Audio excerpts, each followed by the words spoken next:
Mike Waltz is, as I say, the guy who it seems invited Jeffrey Goldberg into the app. And also, I think for Trump's point of view as well, it makes it easy to sack Mike Waltz. He's the national security advisor. That's a job that doesn't require Senate confirmation. Every Tuesday, we head to the US to find out what's happening in Washington. And Alistair Dawber is the Washington correspondent of the Times and the Sunday Times. Hello, Alistair. Hi, Hugo. Good morning. Quiet week? Get chairs out, Hugo. Get chairs out. Look, let's start with the story dominating the morning's headlines, of course, that group chat of White House officials discussing airstrikes on Houthi rebels in Yemen, unaware that a journalist had mistakenly been included. Here's what Pete Hegseth, the defense secretary, had to say about the journalist in the group chat, The Atlantic's Jeffrey Goldberg. You're talking about a deceitful and highly discredited so-called journalist who's made a profession of peddling hoaxes time and time again, to include the hoaxes of Russia, or the fine people on both sides hoax, or suckers and losers hoax. So this is the guy that peddles in garbage. Well, here's how Goldberg responded to those comments. That's a lie. He was texting war plans. He was texting attack plans. When targets were going to be targeted, how they were going to be targeted, who was at the targets, when the next sequence of attacks were happening. I mean, Alistair, it does seem to be a lie indeed. Is someone going to lose their job over this? It's an absolutely astonishing story, this, Hugo.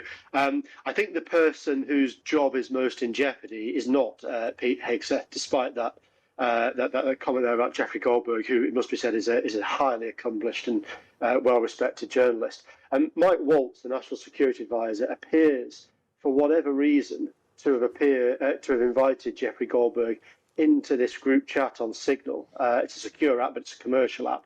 And then the 18 people in the chat, which included the Vice President, the Secretary of State, the Secretary of Defense, the Deputy White House Chief of Staff, didn't seem to notice that a journalist was there as they discussed plans to bomb Yemen. Mike Waltz is, as I say, the guy who it seems invited Jeffrey Goldberg into the app. And also, I think for Trump's point of view as well, it makes it easy to sack Mike Waltz. He's the national security advisor. That's a job that doesn't require Senate confirmation. Pete Hegseth is the other person who seems to have really dropped the ball here.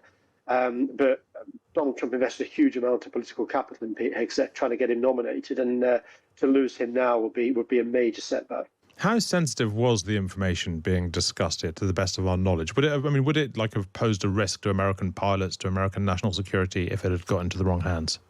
I absolutely think so. I mean, it was discussing not just the bombing of Houthi rebels, but also the notice that some allies in the Middle East were going to be given of the attacks, and the actual timings of them themselves, and when and at which point Donald Trump should give the thumbs up.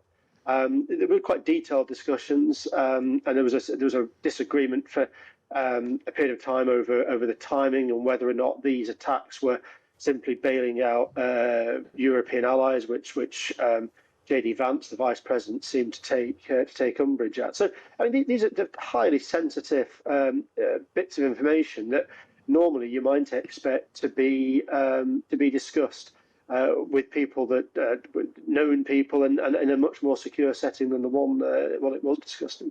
The sort of disdain for the freeloading Europeans in the chat was quite striking. How does that play at the moment across Washington? Is that sort of just what all Republicans think now, and perhaps a decent chunk of the Democrats think as well? No, I don't think. I mean, look, it's certainly part of the White House playbook, especially when it comes to things like NATO and funding the war in Ukraine, that the Americans have paid the lion's share of their money for what's essentially the defence of Europe and defence of European countries. So there certainly is an element within Washington, a significant element. But there are also elements of the Republican Party, and certainly those that have a foreign policy leaning in the Democrats that believe this is a little bit of showmanship, of politicking by the Trump administration to find someone, and in this case it's Europe and Europe's defence spending, to beat with a stick. I mean, it's perfectly true that some European countries don't pay into NATO to the extent that the Americans do, and that seems to be changing. But I don't think it's a universal sense that the Europeans freeload on on American largesse, let's say. The competence angle here, before we move on from this, look, a key narrative of the new administration has been that Joe Biden was a fool and that they've brought competence back to Washington. This really undermines that message. How upset will Donald Trump be about this personally?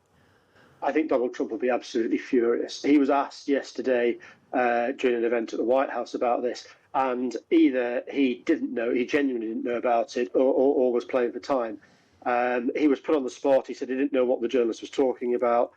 This is obviously blown up as the main story on both sides of the Atlantic in the last 24 hours.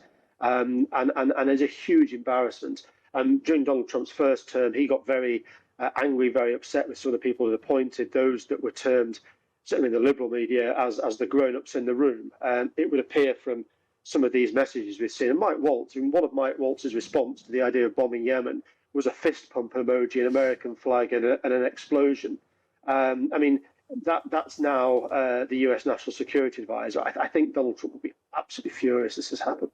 Well, speaking of Mike Waltz, he's supposed to be this week going to Greenland with Usha Vance, the wife of J.D. Vance, for a trip there, which Greenland's Prime Minister has called a provocation. This following Donald Trump's repeated promises to annex the Danish territory. What is the purpose of this visit? I think it's probably to squeeze Greenland and Denmark, which are sovereignty over Greenland, a little bit more. Donald Trump has been very, very open in his ambitions that Greenland should become part of the United States. It's very rich in sort of the rare earth minerals that he's keen on. He also worries about the influence of China in Greenland and the extent to which China has a foothold there. And this trip really is, as the Greenland's Prime Minister said, really is a sort of an affront, I think, to Greenland's democracy.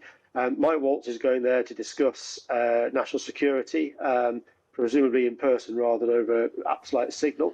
And Usha Vance, I think, is there really to add a bit of glamour and a bit of sanity to the event. She's meant to be attending a dog sleigh event and really doing some of the soft power stuff. Usha Vance, I think, is seen very much as the more liberal face, or the most liberal face, let's say, of the Trump administration. It's not altogether clear that she's entirely on board with some of the MAGA policies that we've seen over the last 2 months. And I think it's just another device to try and not necessarily get American sovereignty over Greenland, at least get the Greenland, the government in Greenland to agree to some of what Donald Trump wants. Have we any sense of precisely who they're going to be meeting? Because obviously he can't discuss national security all by himself. Is there a constituency in Greenland that's deemed to be on side by Washington? There is. I think that there's part of the community in Greenland that rather fancies more American influence. And I'm sure that even though we haven't had a schedule yet for the trip, but I'm sure that even an angry Prime Minister of Greenland would be inclined to meet the US National Security Advisor when he comes over and makes a trip. I think that meeting will be fraught with danger, and there'll be plenty of disagreements. But I think that even the people in Greenland will concede that if Mike Waltz is in town, he will be part of those meetings. Let's catch up, Alistair, on what's happening at Columbia University, because the university is ceded to accept demands from Donald Trump after he threatened to withdraw $400 million of federal funding. And his demands included rules that further restrict protests on campus. What's going on there? What does Trump want Columbia to do, and why? Columbia University, of course, over last summer was one of the centres of the clashes, the demonstrations between students and indeed non-students, some agitators who were both pro-Israeli and pro-Palestinian during the height of the war last summer. Donald Trump and the administration said that Columbia would lose about $400 million of federal funding. Columbia makes about $1 billion a year in federal grants from Washington over its treatment of Jewish students. Its failure to crack down on some of the pro-Palestinian protests, many of which the critics suggest became pro-Hamas protests. Columbia last Friday issued a statement saying we will do a lot to change. They've banned protesters wearing masks now. They've accepted a new vice provost who will be in charge of the Middle East department. And that's all with a nod to getting back some of this federal funding they've lost. Now, we've already seen protests in the last couple of days against this decision by Columbia. Other universities will face a similar dilemma, I think, as the weeks roll by. So this isn't a story, I think, that's gone away yet. And finally, Alistair, Donald Trump is furious over a portrait of him in Colorado's state capitol building. He said it is truly the worst. And in fairness, yeah, it's not super. Why is he so cross about this? Well, it's a bit unclear. I mean, this portrait has been hanging in the Colorado state capitol in Denver since 2019. It's by a British artist called Sarah Boardman. And it all of a sudden appears to have captured Donald Trump's attention. I mean, you're right. It's not a sort of particularly flattering likeness. But he doesn't look particularly old or fat, which you think are the main things he'd worry about. Yeah. Yeah. It just sort of doesn't seem to like it. He's very fond of his mugshot, of course, that was taken in Atlanta, Georgia, in 2023, where he's staring into the camera. And most of the images now of Donald Trump seem to reflect or be versions of that. So I wonder whether he's keener to get something that's more akin to his mugshot up in Colorado. But yeah, he's had 6 years and suddenly decided he doesn't like it. Well, it's nice he's got a hobby. Thank you very much indeed, Alistair Dawber. Great to speak to you as always. Alistair is the Times' Washington correspondent, who I speak to this time every week.